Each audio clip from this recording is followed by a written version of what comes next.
चलो फरमाइश में है कि रोर के दिला खोजे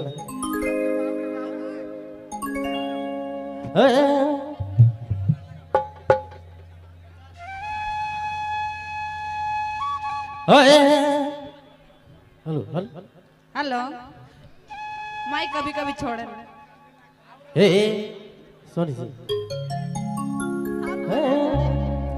ओरे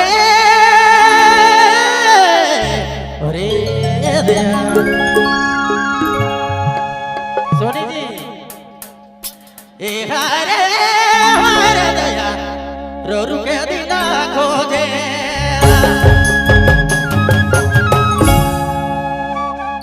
सी नाम जाए के काला गिरेला हरे काला गिरेला रो रू के दिला खोजे रो रू के दिला खोजे सी नाम जोड़ी जाए के काला गिरेला ओरे काला गिरेला रो रू के दिला खोजे रो रू के दिला खोजे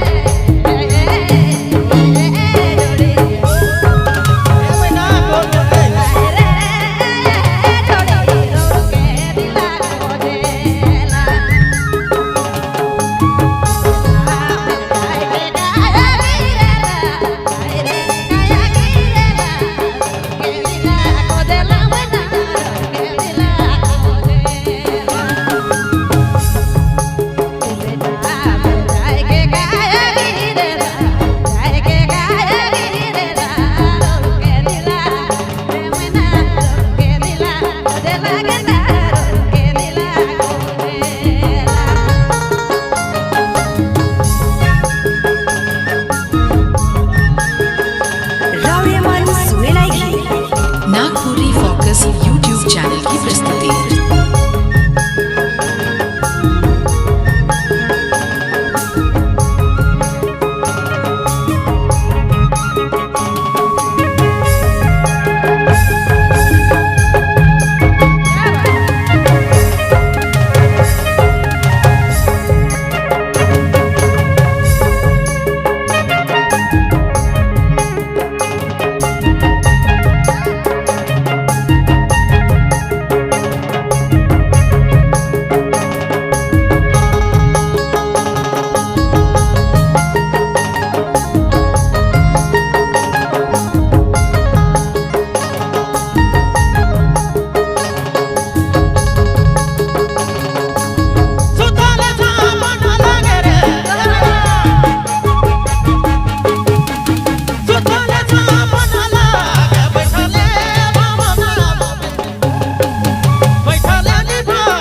हेलो हमें मन और मौका दे, लेकिन एक छोर हमार आदिवासी भाई मनक फरमाइशी है कुड़ुक, तो हमें कुड़ुक कर दुनिया में एक बार जाप, उकर बाद फिर पुनः हमें मन सुहाना और रुपेश के एक जोड़ी में देखा। तो हेलो तो नागपुरी कर दुनिया के छोड़ के हमारे मन एक बार फिर कुड़ू कर दुनिया में अपने मन के लेके चला थी, और अपने मन कर चाहिता कलाकार लक्ष्मी उरांव जी। लक्ष्मी उरांव जी आप जहां कहीं भी हैं यथाशीघ्र स्टेज पे चले आएंगे। आपके लिए दर्शक